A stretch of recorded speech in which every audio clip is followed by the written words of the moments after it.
Part पढ़ा था जो कि था the cutting of my long hair. और आज की वीडियो में हम इसके सेकेंड पार्ट को पढ़ेंगे जिसका टाइटल है we too are human beings और इसकी राइटर है बामा। तो जो बामा है वो भी एक पेन नेम है ऑथर का जिनने इस चैप्टर को लिखा है। वो एक तमिल दलित वुमेन थी और ये जो पार्ट है वो एक एक्सर्प्ट है, मतलब एक छोटा सा पार्ट है करूकू का, जो कि ऑथर की एक ऑटोबायोग्राफी थी। मतलब उनकी लाइफ पर उन्होंने जो बुक लिखी थी उसका ये एक छोटा सा पार्ट है। तो अब हम स्टार्ट करते हैं इस चैप्टर को।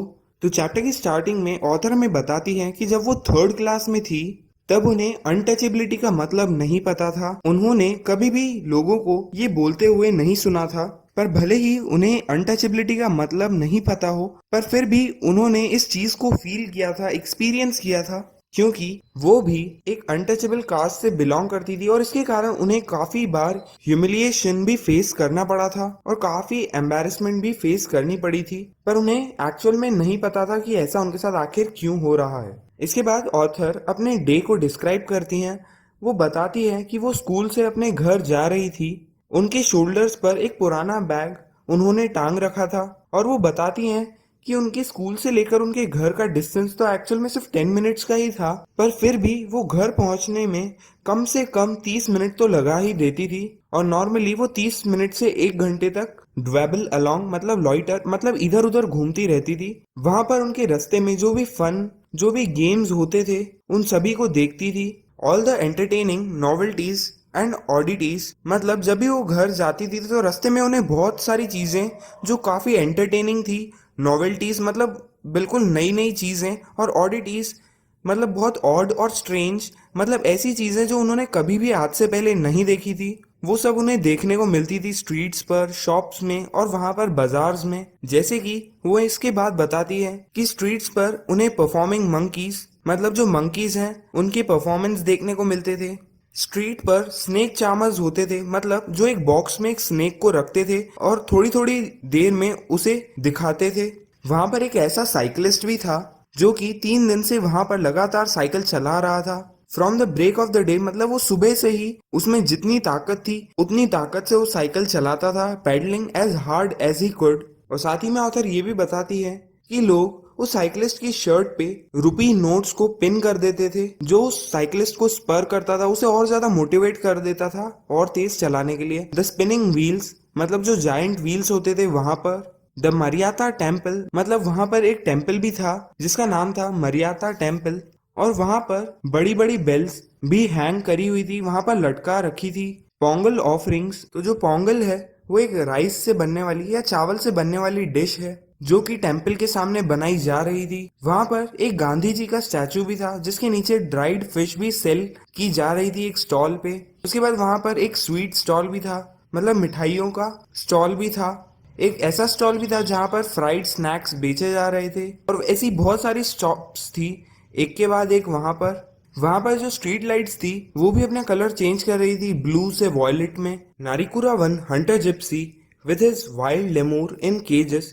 तो जो नारिकुरा वन है वो एक इंडिजिनियस कम्युनिटी है या एक ट्राइबल कम्युनिटी है तमिलनाडु की, और उनके पास केजेस में कुछ लेमूर्स थे। लेमूर्स एक वाइल्ड एनिमल होता है जिसे वो केज में रखते हैं वहां पर। और वो नीडल्स मतलब सुई, क्ले बीड्स मतलब क्ले से बनी हुई छोटी छोटी बीड्स या बॉल्स, और instruments for cleaning out the years, मतलब ऐसे इंस्ट्रूमेंट्स या टूल्स जिससे ईयर्स को क्लीन किया जाता है, ये उस कम्युनिटी के लोग वहां पर बेचते थे। और ऑथर कहती हैं कि वहां पर ऐसी इतनी सारी चीजें थी जिनके बारे में वो सिर्फ हमें बताती जा सकती हैं और वो कभी खत्म नहीं होंगी, और ये सभी चीजें ऑथर को अपनी तरफ खींचती थी और एक तरह से उन्हें वहां पर उन चीजों को देखने के लिए मजबूर कर देती थी, जिसके कारण ऑथर इतना टाइम लगा देती थी अपने स्कूल से अपने घर तक पहुंचने में। साथ ही में ऑथर ये भी बताती हैं कि काफी बार ऐसा भी होता है कि बहुत सारे पॉलिटिकल पार्टीज के अलग अलग लोग वहां पर अपने स्टेज लगा देते थे और हमें माइक्स के थ्रू एड्रेस करते थे, मतलब बड़े बड़े लेक्चर्स देते थे। साथ ही में वहां पर स्ट्रीट प्लेस भी होते थे, वहां पर पपेट शोज भी होते थे, और वहां पर no magic no miracle stunt performance भी होते थे, मतलब ऐसे परफॉर्मेंसेस जिसमें कोई भी मैजिक या मिरेकल नहीं होता था, मतलब वो बेसिकली कोई भी मैजिक शो नहीं होता था पर वो एक स्टंट से भरा हुआ शो होता था। और इस तरीके की चीजें वहां पर टाइम टू टाइम होती रहती थी, और ऐसी कोई ना कोई चीज वहां पर हमेशा होती थी जो हमें एंटरटेन करती थी। और अगर इनमें से कोई भी चीज न हो तो वहां पर कॉफी क्लब्स होते थे बाजार्स में, जहां पर वेटर्स कॉफी को ठंडा करने के लिए उसे एक टम्बलर में से दूसरे टम्बलर या एक कंटेनर से दूसरे कंटेनर में डालते थे। और ऐसा करते समय वो काफी ऊपर से पोर करते थे दूसरे कंटेनर में कॉफी को। और या फिर वहां पर कुछ लोग ऐसे भी होते थे जो शॉप्स के बाहर बैठकर ऑनियंस को काटते थे और वो दूसरी तरफ देख रहे होते थे, मतलब अपनी आंखों को दूसरी तरफ रखते थे ताकि ऑनियंस के कारण उनकी आंखों में जलन न हो या उनकी आंखों से आंसू आना न चालू हो जाए। या फिर वहां पर जो आलमंड ट्रीज थे उसके जो फ्रूट्स होते हैं वो कभी कभी तेज हवा के कारण नीचे गिर जाते थे, जिन्हें वो कलेक्ट करते थे। तो मतलब ऐसी कोई ना कोई चीज वहां पर होती ही रहती थी। और इन सब को एक साथ देखकर all the sides taken together would tether my legs. Tether का मतलब होता है होल्ड करना। तो ये सब जो साइड्स थे, ये सब जो नज़ारे थे, ये उनके लेग्स को वहीं पर होल्ड कर लेते थे, रोक लेते थे उन्हें उनके घर जाने से। और साथ ही में वो बताती थी कि हर सीजन के हिसाब से वहां पर अलग अलग फ्रूट्स मार्केट में होते थे, जैसे कि mangoes, cucumber, sugar cane, sweet potato, palm shots, gram, palm syrup, palm fruit, guavas और जैक फ्रूट जैसे बहुत सारी चीजें वहां पर सीजन के हिसाब से मार्केट में बिकती थी। और वहां पर ऑथर रोज देखती थी कि लोग वहां पर स्वीट्स, मिठाइयाँ, सेवरी मतलब टेस्टी फ्राइड स्नैक्स, पायसम, हलवा, बॉइल्ड टैमरिंड सीड्स, टैमरिंड का मतलब होता है इमली, और आइस्ड लॉलीज मतलब जो आइस कैंडीज होती थी, ये सब भी वहां पर ऑथर मार्केट में देखती थी। फिर उसके बाद ऑथर हमसे एक इंसिडेंट शेयर करती है कि जब वो इन सब चीजों को देख रही होती थी एक दिन, आई केम टू माई स्ट्रीट, मतलब उनका जहाँ पर घर था या उनके कम्युनिटी के लोग जहाँ पर रहते थे वो उस स्ट्रीट पर पहुंचती हैं और उनका बैग उनके शोल्डर पर ही था। और वो देखती हैं कि अपोजिट कॉर्नर के तरफ, मतलब जो दूसरी तरफ का कॉर्नर था उस स्ट्रीट के, वहां पर एक थ्रेशिंग फ्लोर बना रखा था। तो थ्रेशिंग वो प्रोसेस होता है जिसमें हम ग्रेन्स को, जैसे कि व्हीट को, उसके आउटर कवर से अलग करते हैं, जिसे हम स्ट्रॉ कहते हैं, ताकि वो स्ट्रॉ अलग हो जाए और जो ग्रेन होता है, जो व्हीट होता है, वो अलग हो जाए। तो उसके लिए एक फ्लोर वहां पर सेटअप कर रखा था। और वहां पर एक लैंडलॉर्ड भी था जो कि एक स्टोन लेज मतलब एक स्टोन से बनी हुई सीट के ऊपर एक पीस ऑफ सैकिंग मतलब एक सैक या फिर बोरी का एक पीस को बिछाकर उसके ऊपर बैठा था और वर्कर्स को ग्रेन थ्रेश करते हुए देख रहा था। और फिर ऑथर बताती है कि उनके जो लोग थे, मतलब उनकी कम्युनिटी के लोग थे, वो बहुत ज्यादा हार्ड वर्क करते थे, driving kettles in pair round and round to thread out the grain from the straw. मतलब जो थ्रेशिंग का प्रोसेस होता है उसमें कैटल्स का यूज होता है। तो वो जो उनकी कम्युनिटी के लोग थे वो इन कैटल्स के थ्रू थ्रेशिंग का प्रोसेस करते थे, जिससे वो ग्रेन को उसके स्ट्रॉ से अलग करते थे, जिसमें वो बहुत मेहनत करते थे। साथ ही में वो जो एनिमल्स थे, वो जो कैटल्स थे, वो मजल्ड मतलब उन्हें रिस्ट्रेन कर रखा था, उन्हें रोक रखा था उनके माउथ को, ताकि वो थ्रेशिंग के प्रोसेस में उन ग्रेन्स को ही न खा ले या उस स्ट्रॉ को न खा ले। और ऑथर उस टाइम इस प्रोसेस को देख रही थी और वो सोच रही थी कि ये बहुत ही अच्छा प्रोसेस है। वॉचिंग द फन, वो इस पूरे प्रोसेस को देख रही थी और उन्हें काफी अच्छा लग रहा था। और तभी an elder of our street, मतलब उनकी स्ट्रीट के या उनकी कम्युनिटी के एक एल्डर बाजार की तरफ से आ रहे थे। और वो जिस तरह से चल रहे थे उन्हें देखकर ऑथर को भी उन्हें डबल अप करने का मन कर रहा था, मतलब थोड़ा सा बेंड करके या झुक के उन्हें देखने का मन और उन्हें कॉपी करने का मन कर रहा था। और ऑथर उनको देख के शर्क विद लाफ्टर मतलब बहुत जोर से हंसना चाहती थी।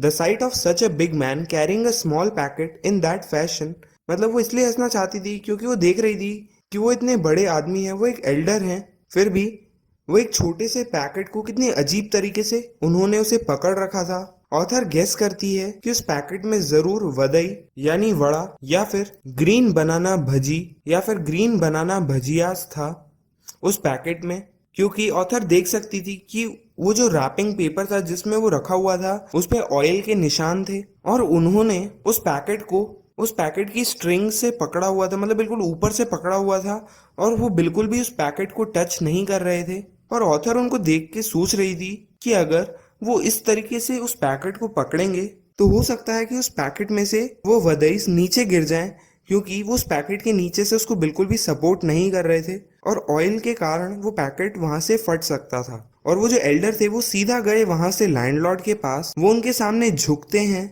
और अपना हाथ आगे बढ़ाते हैं और पैकेट उनको देते हैं और अपने दूसरे हाथ को कपिंग द हैंड मतलब वो दूसरे हाथ से अपने हाथ को सपोर्ट करते हैं और वहां पर वो उस पार्सल को लैंडलॉर्ड को देते हैं और फिर वो लैंडलॉर्ड उसे खोलकर उन वदइस को खाने लग जाते हैं। और जब ऑथर ये इंसिडेंट को देखती है तो वो सीधा अपने इसके बाद घर चली जाती है और फिर वो अपने बड़े भाई को इस इंसिडेंट के बारे में बताती है। वो उन्हें ये पूरा कॉमिक इंसिडेंट पूरे डिटेल में बताती है और वो जोर जोर से हंसने लग जाती है उस इंसिडेंट को याद करते ही कि कैसे उनके जैसा एक एल्डर कैसे उस पार्सल को कैरी कर रहा था, कैसे उन्होंने एक पार्सल को ले जाने को एक गेम बना दिया था, एक मजाकिया इंसिडेंट बना दिया था। पर उनके जो अनान थे, मतलब उनके जो बड़े भाई थे, वो बिल्कुल भी अम्यूज नहीं थे, उन्हें बिल्कुल भी हंसी नहीं आ रही थी। और वो ऑथर को भी कहते हैं कि ये बिल्कुल भी फनी नहीं है, ये बिल्कुल भी हंसने वाली बात नहीं है कि वो कैसे उस पैकेज को कैरी कर रहे थे। वो यहाँ पर ऑथर को रियलिटी बताते हैं। वो ऑथर को बताते हैं कि वहां पर जो सभी लोग थे, जो लैंडलॉर्ड्स थे, वो अपने आप को अपर कास्ट का मानते थे। और क्योंकि वो सब खुद को अपर कास्ट का मानते थे तो इसीलिए वो सोचते थे कि वो लोग हमें टच नहीं कर सकते थे, और अगर वो हमें टच कर लेंगे तो वो पल्यूटेड हो जाएंगे, वो गंदे हो जाएंगे, ऐसा वो सोचते थे। और इसीलिए वो एल्डर उस पैकेट की स्ट्रिंग से पकड़ कर ले जा रहे थे ताकि वो गलती से भी उस पैकेट को टच न कर लें, क्योंकि वो जो लैंडलॉर्ड्स थे वो सोचेंगे कि अगर उस पैकेट को वो टच कर लेंगे तो वो खाना भी पल्यूटेड हो जाएगा। और जैसे ही ऑथर ये सुनती है वो बिल्कुल भी नहीं हंस रही होती है, उन्हें बहुत ज्यादा बुरा लगने लग जाता है, उन्हें ये बहुत ज्यादा डिस्गस्टिंग लगता है, बहुत ज्यादा खराब लगता है। वो सोचती है कि आखिर क्यों इन लोगों को ऐसा लगता है कि अगर हम इनका पैकेज अपने हाथों में उठा लेंगे तो पैकेज पॉल्यूटेड हो जाएगा, जबकि उसमें जो वदई पड़े हुए हैं वो पहले एक बनाना लीव्स में रैप किए हुए हैं और उसके बाद उन पे एक पेपर रैप किया गया है और उसके बाद उसे एक पार्सल में डाला गया है। तो आखिर कैसे अगर उनके टच करने से वो वदईस पल्यूटेड हो जाएंगे। इस टाइम पर जो ऑथर होती है वो बहुत ज्यादा प्रोवोक्ड फील करती है, वो बहुत ज्यादा एंग्री फील करती है। प्रोवोक करने का मतलब होता है कि ये जब वो इंसिडेंट सुनती है तो उन्हें बहुत ज्यादा गुस्सा आने लग जाता है। उन्हें मन कर रहा होता है कि वो खुद जाकर उन व्रेग्ड वदईस को अपने हाथों से टच करें। व्रेग्ड का यहाँ पर मतलब है उन वर्थलेस वदईस को वो सीधा जाकर खुद टच कर ले। और वो बोलती है कि आखिर क्यों हम लोगों को इन लैंडलॉर्ड्स के लिए फेच एंड कैरी, मतलब बाजार से जाकर खरीदना और लेकर आना पड़ता है ये सब चीजें। वो वंडर करती है, वो सोचती है कि उनके एक इतने important elder goes meekly to the shops, मतलब वो चुपचाप शॉप्स तक जाते हैं, इन लैंडलॉर्ड्स के लिए फेच स्नैक्स, मतलब स्नैक्स खरीदते हैं और इन्हें ला कर देते हैं, वो भी पूरी रेवरेंटली, मतलब पूरी रिस्पेक्ट के साथ बो करके, झुक के और श्रिंक करके इन लोगों को वो ये स्नैक्स देते हैं। और ये लोग सिर्फ वहां पर बैठ के अपने मुंह में सिर्फ इन स्नैक्स को ठूसते रहते हैं। और ये थॉट उन्हें बहुत ज्यादा इन्फ्यूरिएट कर रहा था, उन्हें बहुत ज्यादा गुस्सा दिला रहा था। वो कहती हैं कि आखिर क्यों ये लोग अपने आप को इतना बड़ा समझते हैं। हो सकता है शायद इन लोगों ने स्क्रैप्ड 4 कॉइन्स टुगेदर, मतलब 4 पैसे ज्यादा कमा लिए हैं, पर इसका मतलब ये तो नहीं कि ये अपनी सभी ह्यूमन फीलिंग्स को छोड़ दें और हमें ऐसा ट्रीट करें। But we too are human beings, मतलब हम भी ह्यूमंस हैं और उन लोगों को हमें भी पूरी डिग्निटी के साथ, ह्यूमैनिटी के साथ ट्रीट करना चाहिए। Our people should never run these petty errands for these fellows, मतलब हमारी कास्ट के लोगों को बिल्कुल भी ऐसे पिटी इरैड्स का मतलब होता है वो जर्नी जिसमें वो मार्केट तक जाते हैं और इन लोगों के लिए ये लेकर आते हैं, ऐसा बिल्कुल भी नहीं करना चाहिए इन लैंडलॉर्ड्स के लिए। हम सिर्फ इन लोगों की फील्ड्स पर, इनके खेतों पर काम करते हैं और इसके बदले में हमें वेजेस मिलती है, हमें पैसे मिलते हैं, और ये सिर्फ यहीं तक रहना चाहिए, हमें इनकी और कोई भी बात नहीं माननी चाहिए। इसके बाद वो बताती हैं कि उनके जो बड़े भाई थे, उनके जो एल्डर ब्रदर थे, वो एक यूनिवर्सिटी में पढ़ते थे और वो उनके घर पर छुट्टियों में आए थे और फिर वो पास वाले विलेज की लाइब्रेरी में जाते रहते थे बुक्स को बोरो करने के लिए। और एक दिन जब वो अपने घर वापस आ रहे थे और वो एक इरिगेशन टैंक के पास में चल रहे थे, मतलब जो सिंचाई करने के लिए, जो इरिगेशन के लिए एक टैंक बनाया हुआ होता है, एक पानी का सोर्स बनाया हुआ होता है, उसके साइड में चल रहे थे, तब एकदम से एक लैंडलॉर्ड उनके पीछे आता है। और क्योंकि उस लैंडलॉर्ड ने कभी भी उनके अनान को, मतलब उनके बड़े भाई को पहले नहीं देखा होता है, इसलिए वो उनको बहुत ही अनफेमिलियर लग रहे थे, वो उन्हें पहचान में नहीं आ रहे थे।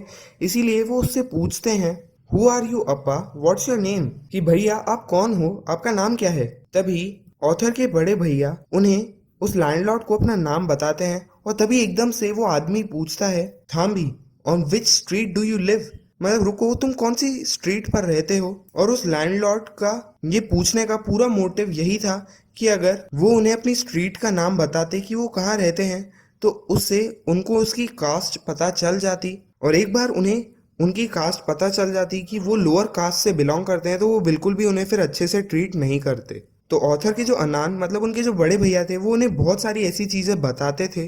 और साथ ही में वो ये भी बोलते हैं, because we are born into this community, क्योंकि हम इस कम्युनिटी में पैदा हुए हैं, इस अनटचेबल्स की कम्युनिटी में, we are never given any honour और डिग्निटी और रिस्पेक्ट। इसलिए हमें कोई भी ऑनर नहीं करता है, हमें कोई भी इज्जत नहीं दी जाती है, कोई भी रिस्पेक्ट नहीं करता है। We are stripped of all that, मतलब ये लोग हमें इन सब चीजों से वंचित रखते हैं, इन सब चीजों से दूर रखते हैं। अगर हम स्टडी करें, हम अच्छे से अपनी पढ़ाई को करेंगे और प्रोग्रेस करेंगे, आगे बढ़ेंगे, we can throw away these indignities. तो अगर हम प्रोग्रेस करेंगे और अच्छे से पढ़ाई करेंगे, तो हम सब इन इनडिग्निटीज को, इन सभी डिसरिस्पेक्ट, इन सभी चीजों को अपनी लाइफ से दूर कर सकते हैं। तो इसीलिए वो ऑथर से कहते हैं, so study with care, learn all you can. बहुत ध्यान से पढ़ो और तुम जितना सीख सकते हो उतना सीख लो। अगर तुम अपने लेसन्स में मतलब अपनी पढ़ाई में सबसे आगे रहोगे, तो लोग खुद अपनी मर्जी से तुम्हारे पास आएंगे और तुमसे बात करना चाहेंगे। Work hard and learn. तो इसीलिए तुम बहुत ज्यादा हार्ड वर्क करो और नई नई चीजों को सीखो। दीज वर्ड्स दैट अनान स्पोक, मतलब ये जो शब्द, ये जो लाइन उनके बड़े भाई ने ऑथर से कही थी उस दिन, तो इस बात का बहुत ही डीप इम्प्रेशन पड़ा ऑथर पर। मतलब इन बातों ने एक बहुत गहरा छाप छोड़ा ऑथर पर, और उस दिन से ही उन्होंने बहुत ज्यादा मेहनत करी, बहुत अच्छे से अपनी पढ़ाई करी। With all my breath and being in a frenzy almost, मतलब उनकी जितनी भी ब्रेथ्स थी, मतलब उनको जितना भी टाइम मिलता था वो उसमें पढ़ती थी, वो पूरे जुनून के साथ पढ़ती थी। और जैसा कि उनके बड़े भैया की इच्छा थी, वैसे ही ऑथर ने अपनी क्लास में फर्स्ट पोजीशन गेन करी। और उसी के कारण जो सभी लोग थे वो ऑथर के फ्रेंड्स बनना चाहते थे। और इसी के साथ ये पार्ट यहीं पर ख़त्म होता है। और यहाँ पर एंड में ऑथर हमें यही मैसेज देना चाहती है कि भले हम किसी भी कंडीशन में हो, किसी भी सिचुएशन में हो, अगर हम मेहनत करेंगे और अपनी पूरी जी जान से किसी चीज़ को करेंगे, तो भले ही वो किसी भी पोजीशन पे हो, वो उससे बाहर निकल सकते हैं। और लोग फिर धीरे धीरे उनकी रिस्पेक्ट भी करने लग जाते हैं और उन्हीं के साथ रहते हैं जो लोग एक्चुअल में मेहनत करते हैं। हमारा ये चैप्टर मेमोरी